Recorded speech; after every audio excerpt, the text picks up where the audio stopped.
تو جماعت کے ایک امیر تھے، ان کا نام تھا فیضین محمد صاحب. بہت پرانی بات ہے، میں اس وقت سرمد کی عمر کا بچہ تھا اور حکیم صاحب ہوتے تھے تو ان کے پاس میں عربی پڑھنے کے لیے جایا کرتا تھا. تو کئی دفعہ میں بیٹھا ہوتا تھا تو آتے بھائی دین محمد صاحب، شاید یہی نام میں نے بتایا، اور آ کے نا وہ حکیم صاحب کو کچھ 100 روپیہ 200 روپیہ پکڑا کے چلے جاتے. تو میں بڑا حیران ہوتا.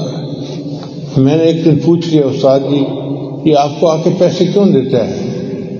کہنے لگے کہ اس کو بخار ہے، یہ بیمار ہے تو یہ دوائی نہیں کھاتا، یہ آ کے پیسے مجھے دے دیتا ہے کہ حکیم صاحب آپ کے پاس کوئی غریب بندہ آئے گا تو ان پیسوں سے اس کو دوائی دے دینا، اس کے بدلے اللہ مجھے شفا دے دیں گے.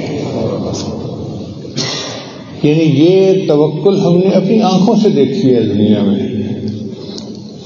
تو جو بندہ اللہ کے راستے میں صدقہ دیتا ہے اللہ اس کو شفا عطا فرماتا ہے. عبداللہ بن مبارک رحمۃ اللہ علیہ نے ایک بندے کو دیکھا، اس کے گھٹنے سے خون بہتا تھا.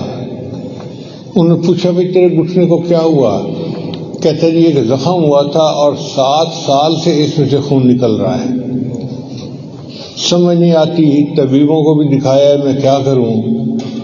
کہنے لگے دیکھو جس جگہ پر لوگوں کو پانی نصیب نہیں، کنواں کھدوا دو، کنویں کا پانی جاری ہوگا، اس کے بدلے تمہارا خون بہنا بند ہو جائے گا. اس بندے نے کنواں کھدوایا، اللہ نے اس کے زخم کی شفا عطا فرما دی. آج یہ ہمارے ہاں چیز نہیں ہے کہ ہم صدقہ کریں اور اس کے ذریعے سے اپنے اللہ سے شفا حاصل کریں. بھئی شفا دوائیوں میں نہیں ہے، شفا دینے والا اللہ ہے، وہ شافی ہے.